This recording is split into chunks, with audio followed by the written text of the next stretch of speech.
Hello అండి. నమస్తే. అందరూ ఎలా ఉన్నారు? నేనైతే చాలా చాలా బాగున్నాను. ఈరోజు టాపిక్ వచ్చేసరికి స్కూల్ టీచర్ టాపిక్ అనమాట. School teacher jobs. School teacher వెనకట్ల ఎలా ఉంటుంది లైఫ్? ఎంత సాలరీస్ ఉంటాయి? ఏంటి అన్నదైతే ఫుల్ డిస్కషన్ అయితే ఈ వీడియోలో చేసేద్దాము. స్కూల్ టీచర్ కింద అయితే ఫస్ట్ మనము వెళ్ళాలి అంటే ఫస్ట్ మనకి స్వీడిష్ రావాలి. స్వీడిష్ రాందే మనకి ఏది ఉండదన్నమాట ఇక్కడ. సో స్వీడిష్ కనుక మనం నేర్చుకున్నట్టయితే కనుక అక్కడి నుంచి స్వీడిష్ స్కూల్కి ఎప్పుడైతే వెళ్తాం కదా నేర్చుకోవడానికి వెళ్ళిన తర్వాత కొంచెం మనకి ఓకే స్వీడిష్ వస్తుంది, బాగానే మాట్లాడుతున్నారు, వీళ్ళు బాగానే రాస్తున్నారు అన్న టైంకి వాళ్ళని మనం ఇంటర్న్షిప్ అడిగామనుకోండి, వాళ్ళు స్కూల్ తరఫున మనకి ఇంటర్న్షిప్ ఇస్తారన్నమాట. ఆ ఇంటర్న్షిప్ స్వీడిష్ స్కూల్స్లో ఇస్తారు ఒక యాజ్ ఎ సబ్స్టిట్యూట్ కింద. అది వీక్లీ 2 టైమ్స్ వెళ్తాం అనమాట. ఆ వీక్లీ 2 టైమ్స్ ఒక 3 మంత్స్ 4 మంత్స్ అలాగే ఎప్పటి వరకు ఉంటుందో అప్పటి వరకు వెళ్తాం కదా.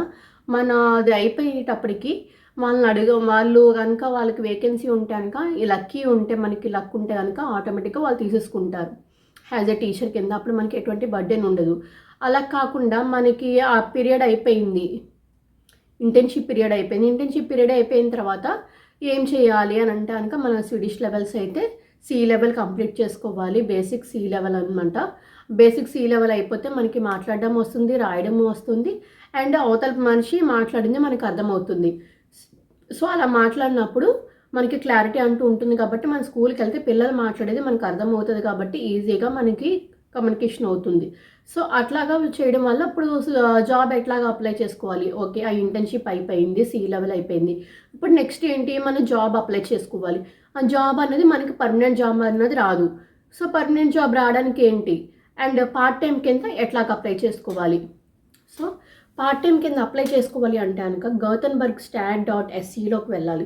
అంటే మనకి ఏదైనా కానీ ఒక ఊరి పేరు ఉన్నదనుకోండి, ఇప్పుడు స్వీడన్లో చాలా ఊర్లు ఉంటాయి. ఇప్పుడు లుండ్ అని, గోతన్బర్గ్ అని, మాల్మో అని, అట్లాగా ప్రతిదానికి పక్కన స్టాడ్ అని ఉంటుంది అనమాట. సిటీ అనమాట స్టాడ్ అంటే. ఆ స్టాడ్ అన్నది పక్కన పెట్టిన తర్వాత ఈ మాల్మో stat.se అని పెట్టాలి. అదొక వెబ్సైట్ అనమాట. ఆ వెబ్సైట్లోకి వెళ్ళిన తర్వాత వాళ్ళు ఫ్రీ జాబ్స్ అని కింద మెన్షన్ చేస్తారు. ఫ్రీ జాబ్స్, అవర్లీ బేస్డ్ ఇవన్నీ ఉంటాయి అన్నమాట. అలాగే హెల్త్ కేర్ దాంట్లో కూడా ఉంటాయి మనకి. సో అట్లాగా ప్రతి దాంట్లోనే ఉంటాయి. ఆ వెబ్సైట్లోకి వెళ్ళిన తర్వాత మనకి అవర్లీ బేస్డ్ జాబ్స్లోకి వెళ్తే వికారియా అని ఉంటుంది. వికారియా అంటే సబ్స్టిట్యూట్ టీచర్ అనమాట. ఆ వికారియాలోకి వెళ్ళిన తర్వాత మనం అప్లై చేస్తే అప్పుడు డైరెక్ట్గా వాళ్ళు మనకి రిజిస్టర్ చేసుకుంటారు, వీళ్ళు అప్లై చేశారు అని. రిజిస్టర్ చేసిన తర్వాత మనకి ఏంటంటే వాళ్ళకి కాల్ చేస్తారన్నమాట. మీరు ఎందుకు అప్లై చేసుకున్నారు, అసలు మీది స్వీడిష్ లెవెల్ అయ్యిందా లేదా అని నార్మల్ క్వశ్చన్స్ అడుగుతారు. అడిగినప్పుడు ఓకే నాది అయిపోయింది, ఒక లెవెల్ అయిపోయింది, నేను ఇంట్రెస్టింగ్గా ఉన్నాను, నాకు పిల్లలంటే ఇష్టము, సో ఆన్ అని చెప్పుకుంటే మనకి ఒక ఇంటర్వ్యూ అయితే ఇస్తారన్నమాట. ఆ ఇంటర్వ్యూ ఎట్లా ఉంటుందంటే ఏం క్వశ్చన్స్ అడుగుతారంటే, ఇప్పుడు ఫర్ ఎగ్జాంపుల్ ఇప్పుడు మన కిడ్డే ఉన్నారు, మన కిడ్ని ఇంకొక అదర్ పేరెంట్ ఎవరో వచ్చారు అంటే, ఫర్ ఎగ్జాంపుల్ ఒక కిడ్ ఉన్నారు, ఒక బాబు ఉన్నాడు. ఆ బాబుకి వాళ్ళ మదర్ కాకుండా వాళ్ళ తాతయ్య గారినో లేకపోతే వాళ్ళ అంకుల్నే ఎవరినో పంపించారు వాళ్ళు. ఇప్పుడు నువ్వు పార్ట్ టైంకి వెళ్ళావు. ఆ పార్ట్ టైంకి వెళ్ళినప్పుడు నీకు పలానా వాళ్ళని నీకు ఎలా తెలుస్తుంది? తెలియదు కదండి. ఇప్పుడు మనకి ఆ పర్సనే వాళ్ళ బిడ్డ అని చెప్పేసి ఎలా తెలుస్తుంది? వాళ్ళ మామయ్యో వాళ్ళ నాన్నగారు అలా అనేది మనకు తెలీదు. సో రెగ్యులర్గా వచ్చే పేరెంట్కి, రెగ్యులర్ టీచర్స్కి అయితే అర్థమవుతుంది. అదే మనకైతే అర్థం కాదు కాబట్టి నువ్వు అప్పుడు హ్యాండ్ ఓవర్ చేస్తావా, హ్యాండ్ ఓవర్ చేయవా, అంటే బాబుని ఇస్తావా, బాబుని ఇవ్వవా? సో అక్కడ ఏంటి, ఎలాగ డెసిషన్ తీసుకుంటారు అన్నట్టుగా అడుగుతారనమాట.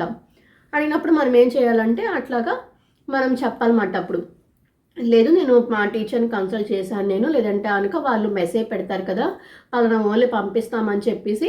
సో ఆ మెసేజ్ ఏమైనా పెట్టారేమో చెక్ చేసుకోవడం ఒక దారి ఉంటుంది. లేదంటే కనుక టీచర్ని కన్సల్ట్ చేస్తాను, రెగ్యులర్ టీచర్ని అని. ఆ రెగ్యులర్ టీచర్ లేకపోతే కనుక ఏం చేస్తారు? ఇట్లా డిఫరెంట్ క్వశ్చన్స్ అయితే ఉంటాయన్నమాట. ఒకవేళ ఇద్దరు పిల్లలు కొట్టుకున్నారనుకో, మీరు ఎలా సాల్వ్ చేస్తారు ప్రాబ్లమ్ని? సో ఇట్లా అడుగుతారు. ఆ క్వశ్చన్స్ అన్నీ అయిపోయిన తర్వాత మీరు కనుక బాగా చెప్పారు అనుకుంటే కనుక ఓకే, వాళ్ళు పాస్ అని చెప్పారనుకోండి, మీరు ఇంటర్వ్యూలో పాస్ అయిపోయారనంటే ఓకే మీకు జాబ్ వచ్చినట్టు.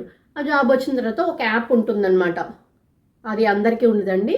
ఆ జాబ్ వచ్చిన వాళ్ళకి మాత్రమే ఆ యాప్ డీటెయిల్స్ చెప్తారు. ఆ యాప్ డీటెయిల్స్ చెప్పినప్పుడు అక్కడికి ఆ యాప్లో ఫర్ ఎగ్జాంపుల్ ఇప్పుడు ఆ యాప్ ఉంటుంది కదా, ఆ యాప్లోకి వెళ్ళిన తర్వాత మనకి ఏ ఏరియాలో కావాలి సబ్స్టిట్యూట్ కింద ఆ ఏరియాని మెన్షన్ చేసుకుంటాం. అలాగే టైమింగ్స్ కూడా మెన్షన్ చేసుకుంటాం. ఆ టైమింగ్ ఆ ఏరియాలో మెన్షన్ చేసుకొని, ఓకే నాకు పలానా ఏరియా నుంచి పలానా దానికి రావాలి అనుకుంటే అక్కడ ఏమైనా మెన్షన్ చేశారనుకోండి, పలానా టైంలో నాకు కావాలి పలానా డేట్ అని. ఓకే మీరు ఆ రోజు కనుక అవైలబుల్గా ఉంటే కనుక అది బుక్ చేసుకొని మీరు వెళ్ళిపోవచ్చు అనమాట డైరెక్ట్గా. అలాగా మనకి పర్ అవర్ వచ్చేవాడికి 100 to 200 మధ్యలో ఉంటుందన్నమాట. ఎగ్జాక్ట్గా అయితే ఎప్పటికప్పుడు మారుతూ ఉంటుంది. సో ఎగ్జాక్ట్గా అయితే చెప్పలేము ఎంత వస్తుంది అన్నది. సో 120 నుంచి ఒక 180, 200 మధ్యలో అయితే గ్యారంటీగా వస్తుంది అనమాట 1 అవర్కి. సో అట్లాగా మార్నింగ్ 6:30 నుంచి ఈవినింగ్ 5:30, 6 వరకు కూడా మనం చేసుకోవచ్చు అనమాట. కాకపోతే మ్యాక్సిమం ఏంటంటే హాఫ్ డే కింద ఇస్తారు. 6 అవర్స్ 8 అవర్స్ మించి ఎవ్వరు అని అంటారు వీళ్ళు. సో అట్లా చేసుకోవడం వల్ల కూడా మనకి వస్తుంది. అట్లా కొన్ని రోజులు చేసిన తర్వాత ఆ స్కూల్లో కనుక మనకి పర్మనెంట్గా ఏమన్నా పొజిషన్స్ ఉంటే కనుక మనకి పర్మనెంట్గా తీసేసుకుంటారు. లేదంటే కనుక మళ్ళీ మనం డైలీ ఇట్లానే అప్లై చేసుకుంటూ వెళ్ళాలి. అండ్ పర్మనెంట్గా టీచర్ కావాలి అంటే కనుక స్వీడిష్ లెవెల్స్ అన్నీ కంప్లీట్ చేయాలి.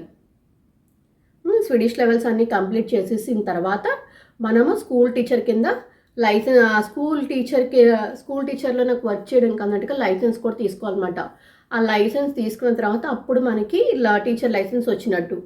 ఆ టీచర్ లైసెన్స్ వచ్చిన తర్వాత అప్పుడు మనకి పర్మనెంట్ టీచర్ అన్నది అవకాశాలు అయితే ఎక్కువ ఉంటాయి. అప్పటి వరకు అయితే కనుక మనకి పార్ట్ టైం తప్ప పర్మనెంట్ రావు. పర్మనెంట్ ఒకవేళ ఇంగ్లీష్ స్కూల్స్లో అనుకుంటే కనుక ఇంగ్లీష్ స్కూల్స్లో కూడా సేమ్ ప్రాసెస్ అండి, సబ్స్టిట్యూట్ కింద వెళ్ళడము. అండ్ పర్మనెంట్ జాబులు అయితే కనుక చాలా తక్కువ పర్సెంటేజ్ అనమాట అదర్ కంట్రీస్ వాళ్ళకి. అండ్ ఎక్కువగా వచ్చే వాళ్ళకి ఏంటంటే ఇంగ్లాండ్ నుంచి అమెరికా నుంచి వచ్చిన వాళ్ళకి ఎవరికైనా కనుక ఎక్కువ మంచి యూనివర్సిటీ నుంచి చేసిన సర్టిఫికేట్స్ ఉంటాయో, లేదంటే వాళ్ళు టీచర్ కోర్సులు చేసిన సర్టిఫికేట్లు ఉంటాయి కాబట్టి వాళ్ళకైతే ఎక్కువ ఛాన్సెస్ అయితే ఉంటున్నాయి అన్నమాట. వాళ్ళకి ఎక్కువ ఇస్తున్నారు. ఇప్పుడు లక్కీ వాళ్ళ స్కూల్లో కూడా అదర్ కంట్రీ నుంచి వచ్చిన టీచర్స్ అనమాట. వాళ్ళకి ఏంటంటే టీచర్ కోర్సు ట్రైనింగ్ ఆల్రెడీ తీసుకున్నట్టు సర్టిఫికేట్స్ ఉన్నాయి కాబట్టి వాళ్ళకైతే ఆటోమేటిక్గా ఇస్తున్నారు. సో ఇంకా నాకు తెలిసి ఈ మాత్రమే ఉంటుంది. అండ్ లింక్డ్ఇన్ అటువంటి వాటిలో కూడా మనం సెర్చ్ చేసుకుంటే కనుక మనకి అవకాశాలు ఒక్కొక్కసారి కనిపిస్తూ ఉంటాయి. అలాగే ఆర్బిక్ ఫర్ మిద్లింగన్ ఇవన్నీ కూడా నేను మీకు కింద డిస్క్రిప్షన్లో ఇస్తాను, ఒకసారి చూడండి. ఆ లింక్స్ అన్నీ కూడా మనం చూసుకోవచ్చు. ఇంకా పర్మనెంట్ టీచర్ శాలరీ వచ్చేటప్పటికి మనం చెప్పాను కదా, ఇప్పుడు పార్ట్ టైం కింద చేస్తాక గంటకి ఇంత అని చెప్పి మనం వారానికి 2 రోజులు చేసుకోవచ్చు, 3 రోజులు చేసుకోవచ్చు, లేదంటే 5 రోజులు చేసుకోవచ్చు, అది మన ఇష్టం. సో గంటకి 100 నుంచి 200 వరకు వస్తుంది. అలాగే పర్మనెంట్ టీచర్కి అయితే మనకి ఎంత ఉంటుందంటే శాలరీ మనకి నాకు తెలిసినంత వరకు 40 నుంచి 50, 60 మధ్యలోనే ఉంటుందన్నమాట. అంతకన్నా హైయెస్ట్ ఉండదు. అందరికీ చాలా మట్టుకు ఇక్కడ ఈక్వల్గానే ఉంటుంది. సాఫ్ట్వేర్కి టీచర్స్కి వీళ్ళకి చాలా వరకు కూడా ఇంచుమించు ఒక 5,000, 3,000 అలా డిఫరెన్స్ ఉంటుందేమో, కానీ మరీ అంత డిఫరెన్స్ అయితే ఉండదు.